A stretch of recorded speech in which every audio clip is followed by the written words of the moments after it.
Saya ingin mengucapkan terima kasih kepada Miss LC dan band Academy. Lagu-lagu ini sangat berkuasa.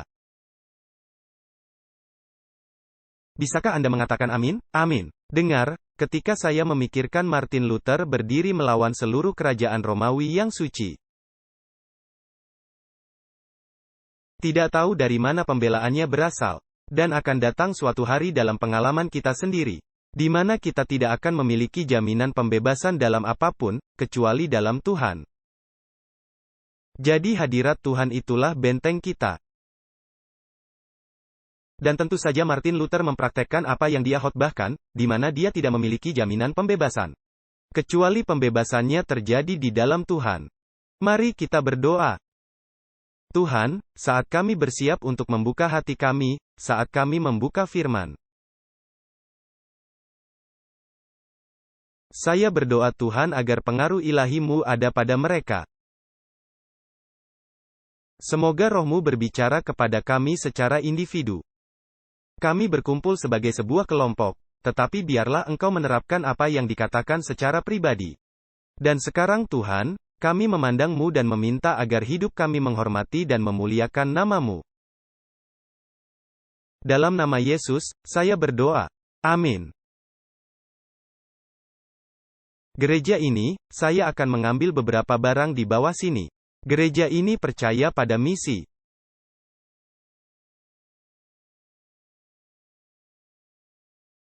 Sekarang saya katakan bahwa gereja ini, itu adalah gereja Masehi Advent hari ke-7.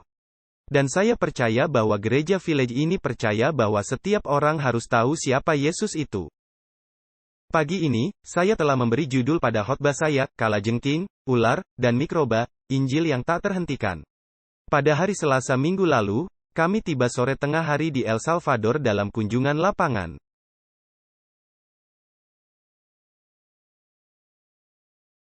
Untuk perguruan tinggi baru dan berbagai gereja yang sedang dibangun. Kami berada di belakang pesawat, jadi itu bukan ekonomi plus, tetapi minus ekonomi. Dan kami sangat berterima kasih atas kemitraan yang kami miliki dengan orang lain yang membuat transportasi ini tersedia bagi kami. Saya ingin Anda memahami sesuatu. Ada seorang pengusaha Advent hari ke-7 yang mendanai semua kunjungan lapangan kami. Gereja Village tidak membayar apapun untuk kunjungan lapangan kami. Itu semua didanai oleh seseorang yang percaya pada misinya. Amin. Jadi saya dapat menggoda tentang minus ekonomi. Tetapi dompet saya adalah dompet plus karena orang lain mendanai sebagian dari ini. Jadi kami bangun pagi-pagi sekali, yang merupakan bagian terburuk dari semua ini, Anda hanya tidur sekitar 3 jam atau kurang. Anda datang ke sini ke gereja, Anda naik mobil van, Anda berkendara 2 jam ke Chicago. Anda menunggu bus di tengah malam yang gelap dan dingin. Anda diantar ke terminal. Anda tergesa-gesa ke pesawat. Dan akhirnya, dalam gelap sebelum fajar, Anda melihat keluar jendela matahari terbit dan Anda menyadari dalam waktu sekitar 5 jam. Anda akan berada di tempat yang sangat membutuhkan Anda. Ketika kami turun dari pesawat, kami tidak siap untuk apa yang akan terjadi. Beberapa dari kami duduk lebih jauh ke depan daripada yang lainnya. Ini adalah bandara satu terminal, satu lorong panjang. Dan kami memutuskan itu tidak akan terlalu mengerikan atau membingungkan. Jika kami yang di depan akan mengikuti kerumunan ke bawah menuju imigrasi dan menunggu ke arah puncak tangga. Tapi 2 orang dari rombongan tidak pernah datang. Dan kami berdiri di sana selama 10 atau 15 menit, dan kami berpikir dalam hati, Anda tidak mungkin tersesat di sini, tidak mungkin. Dan kemudian kami pikir kami harus memeriksanya untuk memastikan mereka baik-baik saja. Dan salah satu anggota kami berjalan kembali ke terminal Jetway nomor 8. Ketika mereka sampai di sana, mereka dikejutkan oleh apa yang mereka lihat. Tergeletak di tengah lorong adalah seorang warga negara El Salvador, dan siswa misionaris kami sedang berlutut, memegang masker oksigen di wajahnya. Apa yang terjadi adalah pria berusia 50 tahun ini pingsan saat keluar dari jalur pesawat. Dan orang-orang berlalu begitu saja, sampai guru kelas 8 kami, Ibu Brandy Gettis, berpikir seseorang harus melakukan sesuatu di sini. Untungnya, guru kami terlatih dalam CPR. Dia berlutut memeriksa denyut nadi dan mulai memberikan CPR pada pria itu. Dia bergabung dengan siswa misionaris kami, yang diberi kursus cepat tentang bagaimana melakukan CPR. Dan selama 20 hingga 30 menit berikutnya, mereka melakukan CPR round robin, secara bergiliran, pada pria ini dan menyelamatkan hidupnya. Sekarang hal yang aneh tentang cerita ini, kebanyakan dari kita tidak pernah secara fisik menyelamatkan hidup seseorang. Apakah ketika pria itu pingsan, mereka menelepon rumah sakit, atau saya harus mengatakan layanan EMT bandara? Sekarang itu mungkin sedikit dimuliakan. Yang mereka tunjukkan adalah masker oksigen. Tapi sama seperti saya hari ini, masker oksigen ini tanpa botol oksigen. Jadi pramugari bergegas kembali ke pesawat dan menarik botol oksigen dari pesawat. Ada seorang pria berdiri di sana yang memiliki alat ini, stetoskop. Sekarang, jika saya berada di suatu tempat dan saya melihat seorang pria berdiri di sana dengan alat ini, stetoskop, saya akan berpikir dia adalah seorang dokter, tetapi dia mungkin saja bukan dokter. Jika bukan karena seorang perawat Amerika yang keluar dari pesawat itu dan mulai memberikan arahan, seperti seseorang yang tahu melebihi CPR, apa yang mereka lakukan. Saya tidak yakin pria itu akan tetap bersama kita atau masih hidup. Seseorang menoleh ke pramugari dan berkata, bisakah seseorang memanggil ambulans? Dan dia berkata, mereka tidak akan memanggil ambulans sampai dia stabil. Saya senang itu tidak terjadi di sini. Dan akhirnya seseorang dengan tandu muncul dan saya berpikir, saya tentu tidak ingin memiliki masalah jantung di Bandara El Salvador. Kekhawatiran saya hari ini adalah bahwa ada banyak anggota Masehi Advent hari ke-7 yang pergi ke gereja. Dan mereka terlihat seperti, atau dianggap sebagai orang yang seharusnya menjadi penyelamat. Tetapi mereka memiliki bentuk budaya Adventisme tanpa semangat misionaris. Dan mereka tidak terlalu berbeda dari ini.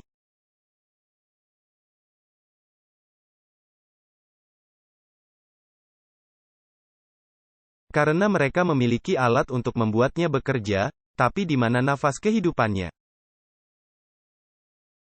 Sekarang saya punya kabar baik untuk Anda.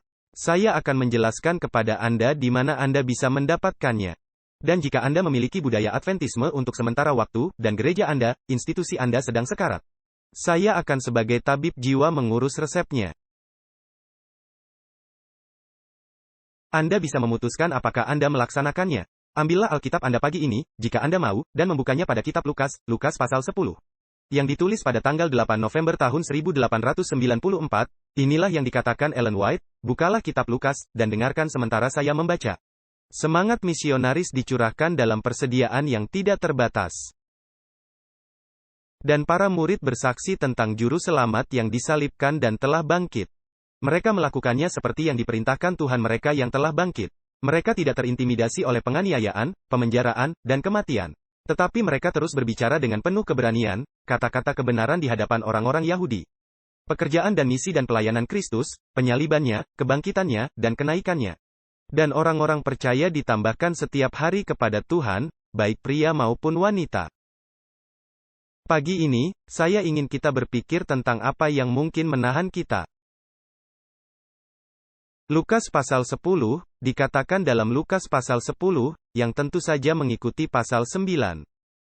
Di mana Yesus membuatnya sangat jelas, bahwa tidak mudah untuk mengikutinya. Dikatakan, sekarang setelah Tuhan menunjuk 70 orang lain dan mengirim mereka berpasangan. Mendahuluinya, ke setiap tempat, di tempat yang hendak dikunjunginya. Dan dia berkata kepada mereka, tuaian memang banyak, tetapi pekerja sedikit. Karena itu mintalah kepada Tuan yang mempunyai tuaian, supaya ia mengirimkan pekerja-pekerja untuk tuaian itu. Tidak ada keraguan, masalah terbesar dalam kekristenan hari ini, dan juga Adventisme, adalah bahwa kita tidak melihat orang seperti Tuhan melihat orang, yang berarti entah bagaimana berfokus pada diri kita sendiri. Sedikit takut kita mungkin melakukan kesalahan, atau lebih buruk lagi apatis atau tidak tertarik. Kita tidak melihat orang seperti Yesus melihat orang. Dengan kata lain, jika kita bisa melewati diri kita sendiri dan membiarkan kasih Tuhan mengalir melalui kita, dan kita bisa melihat orang seperti Yesus melihat orang, kita akan melihat mungkin ada lebih banyak buah yang sudah siap dipanen.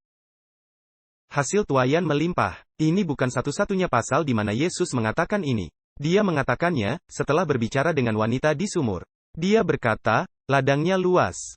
Sekarang saya tahu dari berbicara dengan penginjil literatur kami. Dan program mahasiswa penginjil literatur yang belum pernah sebelumnya, mungkin dalam sejarah baru-baru ini. Telah ada minat dalam literatur agama seperti anak-anak ini menjual buku seperti musim panas lalu. Dan apa yang saya ingin kita sadari adalah bahwa Tuhan ingin kita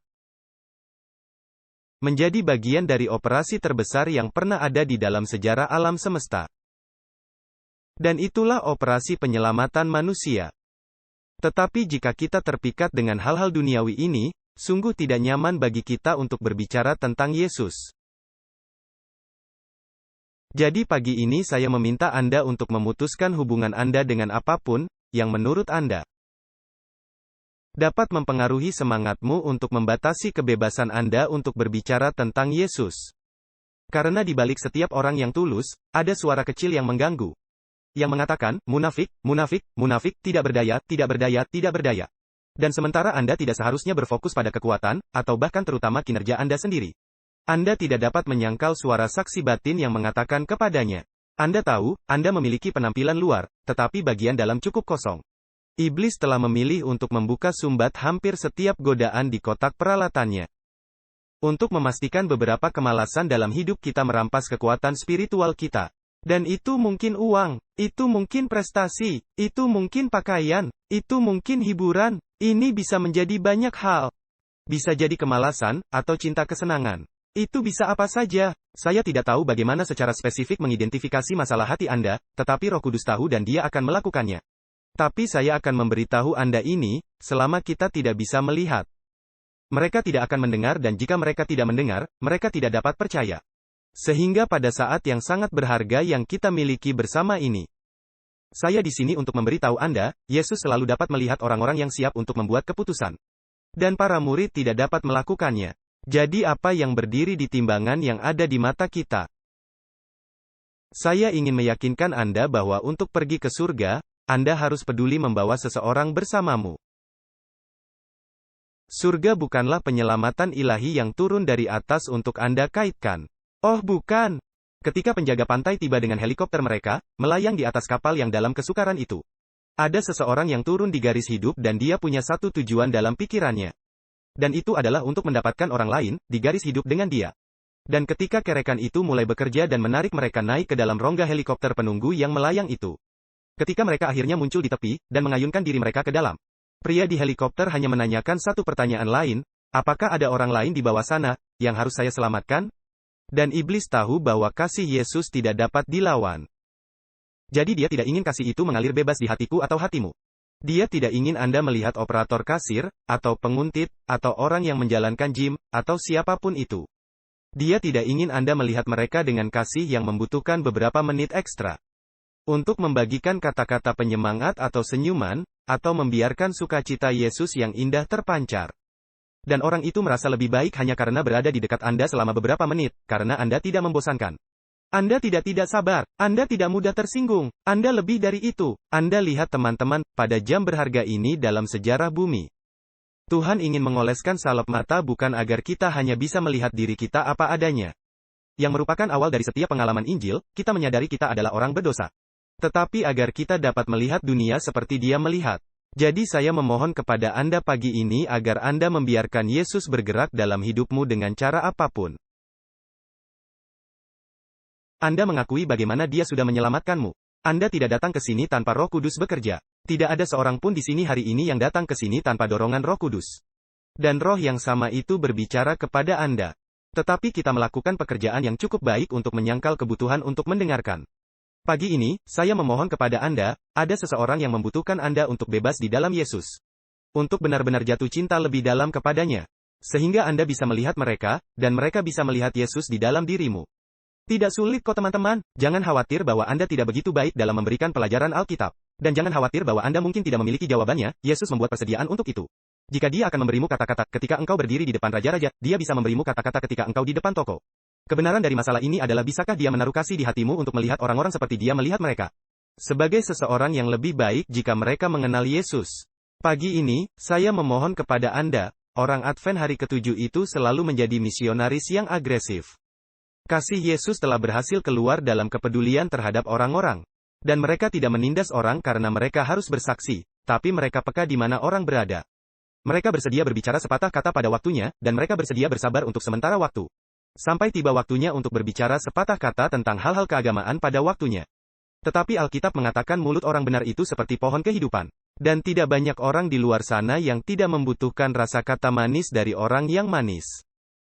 Untuk memberi semangat mereka dalam kehidupan yang sulit. Di seluruh spektrum adalah ketentuan untuk upaya misionaris untuk bersaksi. Pertanyaannya adalah, apakah kita menjalani hidup dengan pengalaman budaya yang baik? Tetapi tidak ada nafas nyata dalam jiwa kita sendiri yang dapat menghidupkan seseorang yang telah mati, dan melakukan pelanggaran dan dosa. Anda lihat saudara-saudara, kekristenan sejati dipraktekkan sebelum diajarkan. Dan jika Anda mencoba untuk mengajar, sebelum mereka mengalami kehidupan baru. Anda menempatkan kereta di depan kuda, urutan yang salah, dan cukup sulit untuk mencapai tujuan itu. Jangan membuatnya tentang Anda, jangan mencoba untuk menghalangi, tapi teman-teman, Anda membutuhkan nafas kehidupan pagi demi pagi. Dan Tuhan akan memberi Anda nafas itu untuk dibawa ke tempat lain. Ayat 3, Lukas 10, Pergilah, sesungguhnya aku mengutus kamu seperti anak domba ke tengah-tengah serigala. Metafora yang tidak terlalu menghibur, tidak membawa uang, tanpa tas, tanpa sepatu.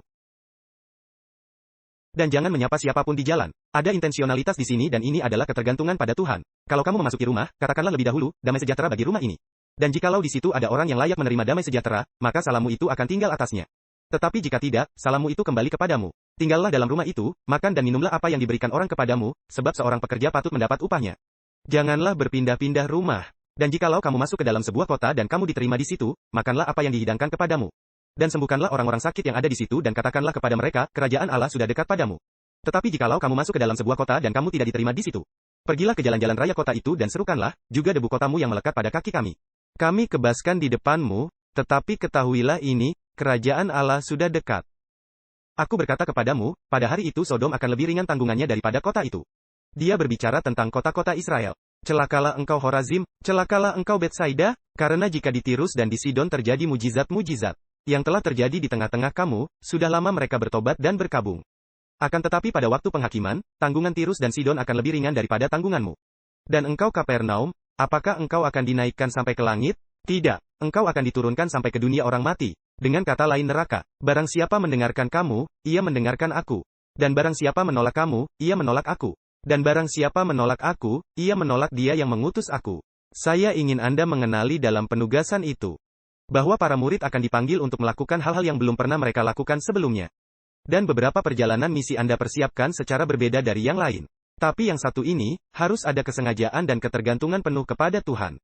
Dan mereka harus mengakui bahwa mereka adalah juru bicara Tuhan. Dan jenis kekuasaan yang dipercayakan kepada mereka cukup parah. Fakta bahwa mereka bisa keluar dari kota dan mengibaskan debu dari kaki mereka. Bukan karena mereka ditolak, tetapi karena orang yang mengirim mereka ditolak.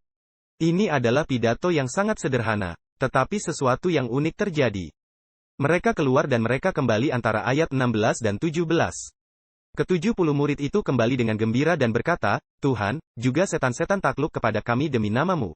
Lalu kata Yesus kepada mereka, Aku melihat iblis jatuh seperti kilat dari langit. Sesungguhnya aku telah memberikan kuasa kepada kamu untuk menginjak ular dan kalajengking. Dan kuasa untuk menahan kekuatan musuh. Sekarang saya ingin fokus pada frasa itu selama beberapa menit dalam pesan ini. New American Standard adalah yang baru saja saya baca. Nis mengatakan seperti ini. Saya telah memberimu wewenang untuk menginjak-injak ular dan kalajengking dan mengatasi semua kekuatan musuh. Tidak ada yang akan membahayakan Anda. The Contemporary English Version, saya menyukainya, karena sedikit lebih baik di sini. Dikatakan, aku telah memberimu kekuatan untuk menginjak ular, dan kalajengking. Dan untuk mengalahkan kekuatan musuh, dari setan, dan tidak ada yang bisa mencelakakanmu. Sekarang, kita mengerti bahwa Paulus, semua dalam upaya misionarisnya, terkadang menemukan dirinya berada di satu sisi mata uang ini, dan kadang-kadang Anda mungkin mengatakan di sisi lain. Dia mengalami seekor ular yang menggigitnya di tangan, sebuah embusan ke arahnya. Semua penonton mengira dia akan bengkak dan jatuh dan mati dalam beberapa menit. Tapi dia malah mengibaskan ular itu ke dalam api, dan ular itu mati. Kita juga tahu Rasul Paulus dipukuli, dan dilempari batu, kapal karam, lapar dan sendirian. Tetapi Rasul Paulus berada dalam hubungan sedemikian rupa dengan Yesus Kristus, sehingga dia mengerti bahwa dia tidak takut pada mereka yang dapat membunuh tubuh. Tetapi takutlah terutama kepada Dia yang berkuasa membinasakan baik jiwa maupun tubuh.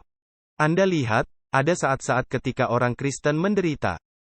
Tetapi seringkali di awal pengalaman Kristen, yang mana ini adalah awal dari pengalaman misionaris Kristen, Tuhan akan menyatakan kuasa-Nya dalam perlindungan dengan cara yang luar biasa.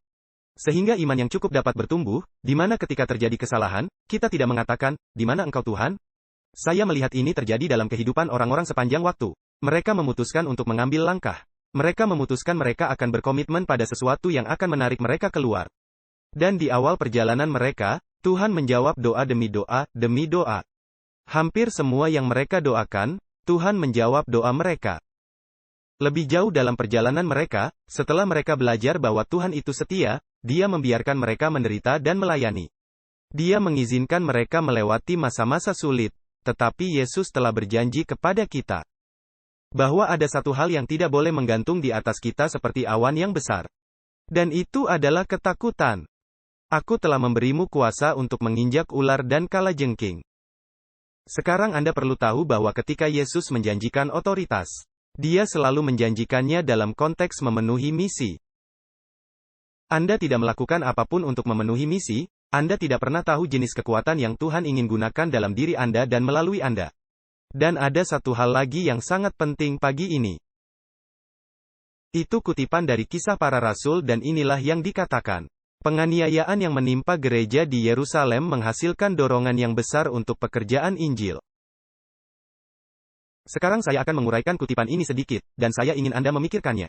Penganiayaan yang menimpa gereja di Yerusalem menghasilkan dorongan yang besar untuk pekerjaan Injil. Dengan kata lain, ribuan ditambahkan dalam sehari, dan Yesus berkata, kita perlu sedikit perubahan di sini. Dan Dia benar-benar membiarkan Stefanus dirajam. Dan gereja sekarang berada di pihak yang salah dari pemerintah dan mereka tersebar.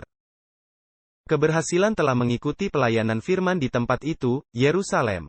Dan ada bahaya bahwa para murid akan berlama-lama di sana. Mengabaikan tugas dari juru selamat untuk pergi ke seluruh dunia. Sekarang saya akan berhenti sejenak, dan memastikan bahwa sebagai orang Advent hari ke-7. Setidaknya Anda mengerti apa yang kita percayai. Kita percaya bahwa pada akhir zaman, bangsa besar yang digambarkan sebagai anak domba dalam kitab Wahyu pasal 13 akan bertindak seperti seekor naga. Kita percaya bahwa anak domba seperti binatang itu mempunyai dua tanduk yang menunjukkan sistem keseimbangan kekuasaan. Di mana sebuah tanduk tunggal sering mewakili seorang raja, sebuah monarki. Kita percaya bahwa pemerintahan Amerika Serikat adalah fenomena unik dalam sejarah bumi. Dan bahwa perlindungan, dan ketetapannya serta kebebasannya ditetapkan untuk penyebaran Injil ke seluruh dunia. Dan sementara ia memiliki ciri-ciri seperti anak domba, pekerjaan itu adalah untuk maju karena malam akan datang. Yesus berkata, ketika tidak ada orang yang dapat bekerja. Dan kita memahami dari tulisan Ellen White, bahwa gerakan terakhir akan sangat cepat. Beritahu saya teman-teman, berapa banyak dari Anda pada Januari tahun 2020 yang mengharapkan seluruh dunia tutup dalam beberapa hari? Berapa banyak dari Anda yang mengharapkan kebebasan terbatas pada tingkat itu? Dan bukankah itu hanya sedikit aneh bahwa kita masih melakukan diskusi kebebasan? Setelah pandemi, di mana sebagian besar dikendalikan. Apa yang saya ingin Anda pahami adalah bahwa kita melihat sakit melahirkan. Yang merupakan metafora yang Yesus gunakan untuk menggambarkan tanda-tanda zamannya. Datang dengan frekuensi yang meningkat, intensitas yang meningkat. Hingga dia muncul di awan untuk membebaskan kita. Kita telah menyaksikan rasa sakit saat melahirkan dari tanda-tanda zaman semakin intensif. Orang memiliki kasih yang sangat sedikit untuk satu sama lain. Mereka hampir tidak bisa menghargai satu sama lain, jika ideologinya bipolar terpisah. Dan di sini kita menyaksikan penganiayaan, terutama untuk beberapa orang medis. Yang mengorbankan hidup mereka, lari ke tempat masalah tanpa vaksin. Dan kemudian 1 atau 2 tahun kemudian, mereka diberitahu kecuali mereka mendapatkan vaksin, mereka tidak lagi memiliki pekerjaan. Ada yang agak aneh pada keadaan ini. Dan disinilah kita pada saat ini, dan Tuhan sendiri sedang menarik kembali suatu ukuran perlindungan bagi kesopanan dan masyarakat. Dan mungkin ada sedikit penganiayaan yang hampir pasti akan terjadi atau segera dilakukan. Yang akan melakukan hal yang sama bagi kita, seperti yang terjadi pada gereja di Yerusalem. Sekarang kalimat berikutnya ini sangat penting. Saya sudah mengatakan, saya akan memberimu resep untuk membebaskanmu. Ini dia. Anda memutuskan apakah Anda menerapkannya. Melupakan, awal kalimat, bahwa kekuatan untuk melawan kejahatan paling baik diperoleh dengan layanan agresif. Mereka mulai berpikir bahwa mereka tidak memiliki pekerjaan yang begitu penting selain melindungi gereja di Yerusalem dari serangan musuh. Sekarang, saya ingin Anda mendengar apa yang dikatakan sekali lagi. Melupakan, beberapa dari kita yang mungkin telah melakukannya, kekuatan untuk melawan kejahatan. Itu adalah pertempuran yang terjadi di dalam kepalaku. Itu adalah pertempuran yang berlangsung dalam hidup saya setiap hari. Dan berapa banyak orang yang belum memberikan kesempatan untuk datang ke gereja. Tetapi pada umumnya, gereja adalah fungsi tambahan dari kehidupan mereka. Dan mereka tidak melihat dunia dengan benar. Dan mereka tidak melihat orang sebagai individu untuk dimenangkan dengan kasih Tuhan. Dan semua yang mereka miliki, bagian dari metafora, adalah suara yang diredam dari seorang Kristen. Dan saya akan menjadi tua, jika saya mengkhotbahkan seluruh khotbah dengan cara ini. Ya, itu akan terjadi. Pelayanan yang agresif. Sekarang saya ingin memberitahumu sesuatu.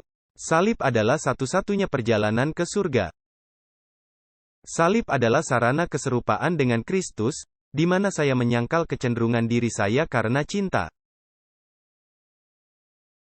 Dan itu mungkin hanya cinta intelektual untuk memulainya. Mungkin saja, saya tahu saya perlu melakukan ini, jadi saya akan melakukannya. Apakah ada orang yang sudah menikah di sini yang harus menjalani pernikahan mereka di saat-saat seperti itu? Saya tidak merasa ingin bersikap baik kepada pasangan saya sekarang, tetapi saya harus melakukannya. Dan dengan bantuan Tuhan, saya bisa. Saya hanya tidak ingin ini terlihat terlalu asing. Kita telah diajarkan dalam agama bahwa segala sesuatu harus manis dan mudah, dan kasih karunia Tuhan membuka jalan untuk semua itu terjadi. Saya akan memberitahu Anda, anugerah Tuhan yang membuat hal itu terjadi. Ini adalah kesabaran yang mengubah pengampunan. Itu dalam pengambilan keputusan yang memberdayakan. Dan ada banyak momen ketika kita menutup bibir, dan kita tidak mengatakan apa yang muncul di benak kita, dan tidak boleh keluar dari mulut kita. Karena kehadiran Tuhan telah menyelamatkan kita dari memperburuk situasi. Setiap kali Anda memikul salib dan Anda mengatakan tidak pada kata tidak sabar itu. Anda memikul salib itu, dan Anda meletakkan ketidaksabaran itu. Atau saya katakan bahwa aktivitas yang tidak menyenangkan ke dalam hidupmu. Setiap kali Anda memilih untuk mengasihi orang lain, gantinya mendahulukan diri sendiri. Anda sedang berjalan di jalan sempit bersama Yesus dan itulah mengapa Dia berkata, jika Anda tidak dapat menanggung ini dan berjalan denganku, Anda tidak dapat berjalan di jalan yang sempit. Tetapi saya di sini untuk memberitahu Anda sebagai sebuah gereja dalam 50-60 tahun terakhir, dan itu bukan hanya orang Advent, tetapi secara denominasi. Kita telah menikmati kemewahan kesenangan kita dan perolehan ekstra kita, dan membiarkan budaya itu membusuk. Dan kita bertanggung jawab karena kita adalah garam yang seharusnya mengawetkannya. Jika Anda ingin menemukan jalan keluar dari terbelenggu oleh dosa-dosa Anda sendiri. Jika Anda ingin bebas dan bahagia, jika Anda ingin melepaskan kesadaran diri Anda, ketika Anda bersaksi. Anda harus menempelkan diri Anda pada kekuatan perkasa lokomotif Roh Suci, yang akan membawa Anda ke pengalaman yang keluar dari zona nyaman Anda. Dan Dia akan memberi Anda zona nyaman baru, di mana Anda bisa bebas di dalam Yesus. Dan Dia akan perlahan-lahan memanggil Anda untuk melepaskan hal-hal yang telah menghalangi. Saya ingat pernah duduk di pesawat terbang dengan grup yang sedang melakukan perjalanan misi. Dan Anda tahu, untuk beberapa alasan, orang mengira pendeta adalah satu-satunya saksi dalam kelompok itu. Jadi seseorang memulai kunjungan, dan segera mereka kembali dan menemukan di mana saya duduk di pesawat dan mereka ingin saya melakukan kesaksian. Dan saya ingin memberitahu kalian bahwa itu sangat tidak masuk akal. Ini bahkan tidak lucu, tetapi saya memahaminya pada tingkat tertentu. Karena saya pikir ketika mereka mengembalikan kepada saya sedikit. Anda tahu, tersandung karena di mana saya berada dalam pengalaman Kristen saya sendiri. Ada saatnya dalam kehidupan setiap orang, di mana mereka akhirnya berkata, Anda tahu apa? Saya melepaskan semua yang menghalangi, dan saya tidak peduli kemana Yesus membawa saya. Saya muak dan lelah hidup setengah ke dunia dan setengah dari itu, setengah ke gereja dan setengah dari itu. Saya tidak memiliki sukacita sejati di dunia, dan saya tidak memiliki kedamaian sejati di dalam Tuhan. Dan saya akan menempelkan diriku pada Roh Suci, memintanya untuk tinggal di dalamku dan membiarkan Dia membawaku kemanapun Dia mau. Tetapi misi hidup Anda adalah membebaskan pribadi Anda. Dan ketika Anda lupa bahwa pelayanan agresif adalah bagaimana Anda menemukan perlawanan terhadap kejahatan. Dengarkan, kekuatan yang mengalir melalui Anda mengubah Anda. Bahkan ketika itu mengubah orang yang menerimanya dari Anda. Dan ketika Anda tidak memiliki alasan, kecuali berusaha untuk menjaga diri Anda tidak kokoh dari dosa. Oh, saya agak tidak sabar di sana. Maafkan saya. Tidak, saya takut ini lebih dalam dari itu, saudara-saudara. Saya takut kita hidup dalam masyarakat di mana kita tidak tertandingi. Dan kedalaman kegelapan terjalin ke dalam jalinan keberadaan kita. Dan jika itu berarti saya menyerahkan sesuatu dengan baik, saya hanya sedikit menyesal. Dan kegelapan semakin dalam. Anda harus melekatkan diri Anda pada apa yang Tuhan panggil Anda untuk melekatkan diri Anda. Dan jangan terlalu angkuh untuk mengatakan, "Yah, saya terlalu sibuk untuk itu." Dengarkan teman, keselamatan jiwa Anda ada di dalam air hidup yang mengalir melalui Anda. Saya tidak mengatakan mengalir kepada Anda. Ada badan air di ujung selatan Palestina yang disebut Laut Mati. Apakah Anda tahu mengapa itu mati? Karena sungai Yordan itu, ya, air dari sungai Yordan yang indah itu mengalir masuk, dan tidak ada yang mengalir keluar. Begitulah terlalu banyak orang Kristen yang mendengarkan saya, bahkan di sini sore ini. Tuhan memanggil gereja ini kembali ke akar misionarisnya, pelayanan yang agresif. Iblis tahu bahwa kita dapat menginjak ular dan kalajengking. Dan saya mungkin berani mengatakan, tanpa menjadi sombong. Kita bisa berjalan ke tengah ruangan di mana mungkin ada hal-hal yang melayang di udara yang bisa membuat kita masuk. Kebenaran dari masalah ini adalah gereja Tuhan selalu menjadi agresif. Dan jika ada waktu untuk menjadi agresif, itu adalah sekarang. Alih-alih merangkak ke dalam gua seperti yang dilakukan Saul dan anak buahnya, seharusnya keluar. Seperti yang dilakukan Jonathan dan pembawa zirahnya, Anda tahu apa? Maksudku, ayolah teman-teman, pernahkah Anda berada dalam posisi bertahan? Di mana semua yang Anda lakukan adalah melindungi diri sendiri. Anda merasa seperti berapa lama sampai mereka mendapatkan saya? Berapa lama sampai benda ini menyerang saya? Tapi saya akan memberitahu Anda apa, ketika Anda maju. Dan Anda mengambil baju besi dan Anda memakainya, dan Anda tahu bagaimana menggunakan pedang dan memakai helm. Dan berikat pinggangkan kebenaran, dan berbaju zirahkan keadilan. Dan berkasutkan untuk memberitakan Injil. Ketika Anda menggunakan hal-hal ini dan Anda benar-benar mulai menggunakan pedang, apa yang Anda temukan adalah pedang yang tidak bisa dilawan oleh siapapun. Tapi Tuhan tidak mengatakan, ini perisai, sembunyilah di baliknya, sampai kamu melihat aku di langit. Dia tidak pernah mengatakan hal itu. Gereja Tuhan harus agresif dan harus bergerak. Dan terutama untuk pria dan wanita yang lebih muda, mendengarkan saya di sini hari ini. Hidup Anda memiliki tujuan selain mendapatkan uang, dan kesenangan, dan menjalani kehidupan yang mudah. Tuhan memanggil Anda untuk berkomitmen pada pesan Injil yang luar biasa dan mulia ini, yang dipercayakan dan dikelola oleh gereja. Dan terlepas dari semua cacatnya, itu adalah biji mata Tuhan. Dan pagi ini, Dia meminta kita untuk berkomitmen lebih, bukan kurang.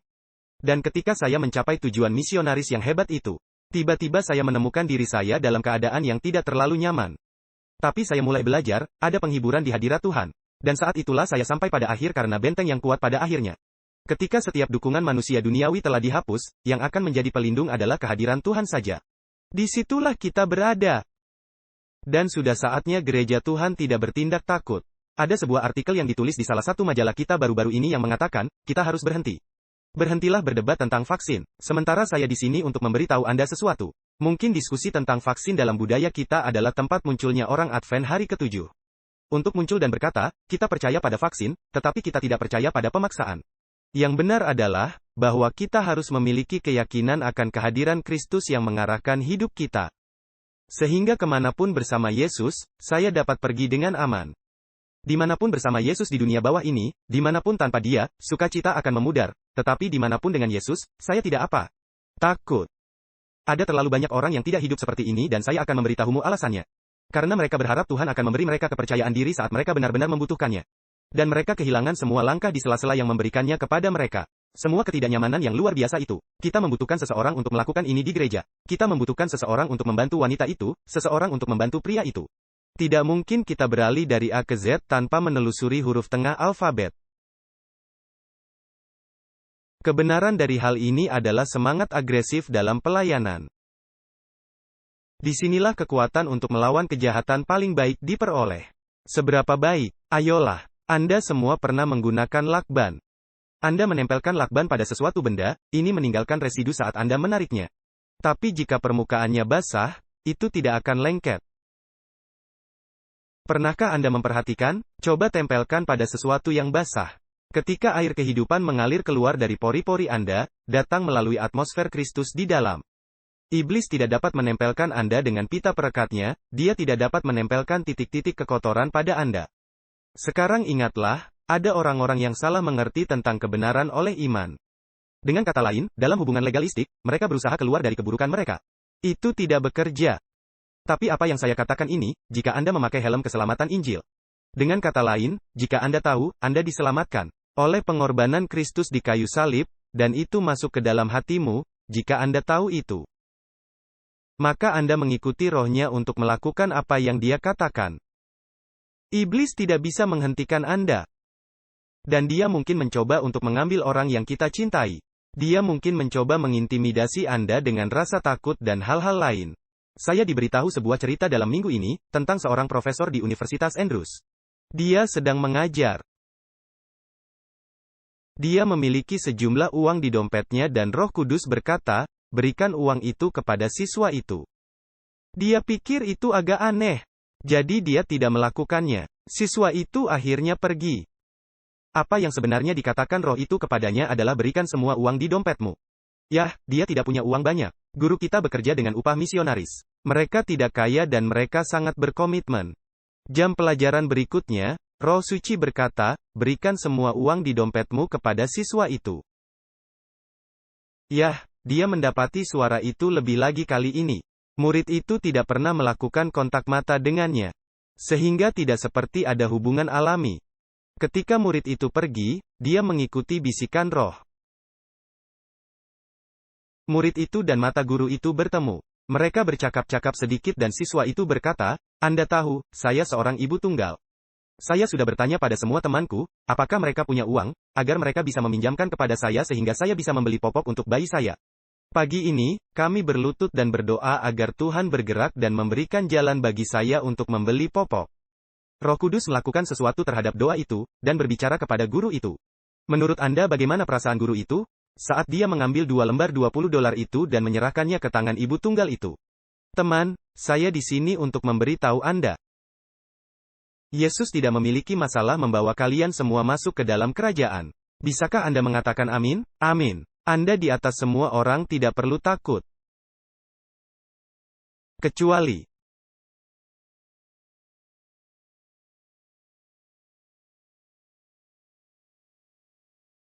jika semua yang Anda miliki adalah bentuk kesalehan tanpa kuasanya yang terhubung.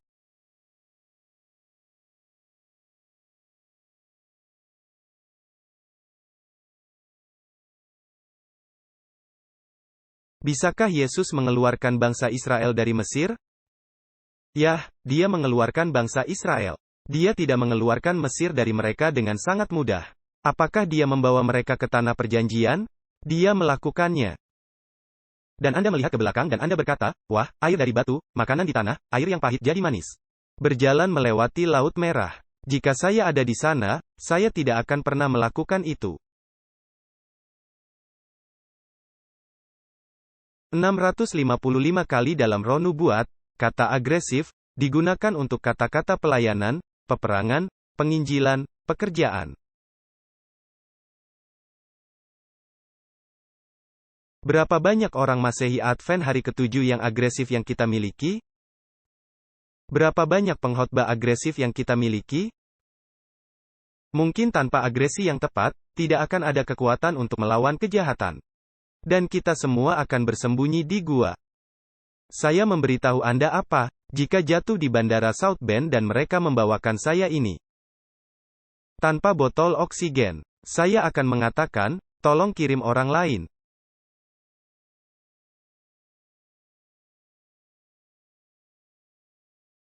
Injil kerajaan ini harus dihotbahkan, dihidupkan, diajarkan.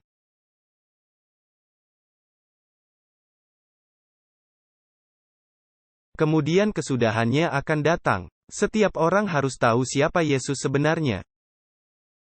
Jadi pagi ini apa yang menghalangi? Apakah Anda benar-benar berkomitmen secara agresif untuk membawa pesan 3 malaikat ke dunia? Saya melihat malaikat lain terbang di tengah-tengah surga, memiliki Injil yang kekal untuk diberitakan kepada setiap bangsa dan suku dan bahasa dan kaum. Dan ia berseru dengan suara nyaring. Takutlah akan Allah dan itu bukan takut kepada Tuhan. Tetapi berdiri dalam kekaguman hormat yang kudus bahwa tindakan belas kasihan dilakukan di kayu salib. Pintu masih terbuka, dan muliakanlah Allah yang telah menjadikan langit dan bumi. Membingungkan orang-orang di luar sana. Mereka pikir semua ini terjadi karena suatu kebetulan. Jangan khawatir, waktunya akan tiba ketika mereka akan tahu bahwa itu tidak terjadi secara kebetulan. Tetapi mereka akan didorong oleh para pemimpin agama yang ingin berdiri di antara mereka dan Tuhan. Merupakan hak istimewa dan pembebasan kita untuk menjadi perantara. Ya, teman-teman, kalajengking dan ular ada di dalam Alkitab. Kata mikroba tidak ada, tetapi mungkin sudah waktunya bagi kita untuk berkata, Tuhan, saya perlu mengikatkan diri pada semacam upaya agresif.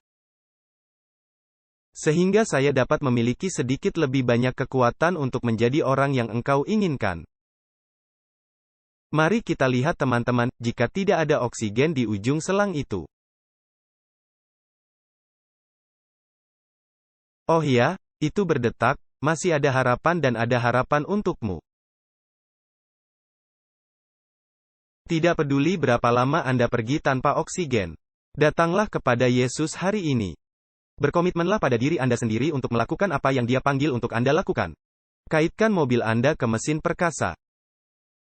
Untuk peduli tentang orang lain dalam nama Yesus. Dan Anda akan menemukan penerima manfaat utama adalah Anda. Itulah teman-teman, sesuatu yang dapat Anda bawa ke bank. Dan dengan kasih karunia Tuhan, Anda akan menjadi orang Kristen yang lebih bahagia, lebih kuat dan lebih manis. Dan segera lebih banyak orang akan ingin mendengarkan Anda. Mulai di mana Anda berada. Bersikap baiklah pada suamimu. Bersikap baiklah kepada anak-anak Anda. Bersikap baiklah kepada atasan Anda. Membawa Injil kemanapun Anda pergi. Bawalah salib ke dalam hubungan apapun yang Anda miliki. Tapi ingat ini, Yesus sudah melihat setan jatuh dari surga. Kemenangan hanyalah satu, yang harus kita lakukan adalah datang di belakangnya. Amin, amin. Pikirkan tentang itu, teman-teman. Saya tidak mengkhotbahkan ini untuk menghibur Anda. Saya memanggilmu untuk mengambil keputusan. Apa yang akan Anda lekatkan pada diri Anda? Ini mungkin dimulai dengan pergi ke gereja. Mungkin menindaklanjuti dengan datang ke pertemuan doa. Ngomong-ngomong, kehadiran pertemuan doa kami banyak, tetapi tidak cukup besar. Ini mungkin merupakan komitmen diri Anda untuk pelayanan yang sangat merepotkan yang sebelumnya tidak sempat Anda lakukan. Dan Anda benar-benar tidak punya waktu untuk itu sekarang, tetapi Anda tetap akan berkomitmen. Dan beberapa hal lain akan jatuh, tetapi bukan pekerjaan Tuhan. Dan dalam menyelamatkan orang lain, kita akan menyelamatkan diri kita sendiri. Amin. Mari kita berdiri untuk lagu penutup.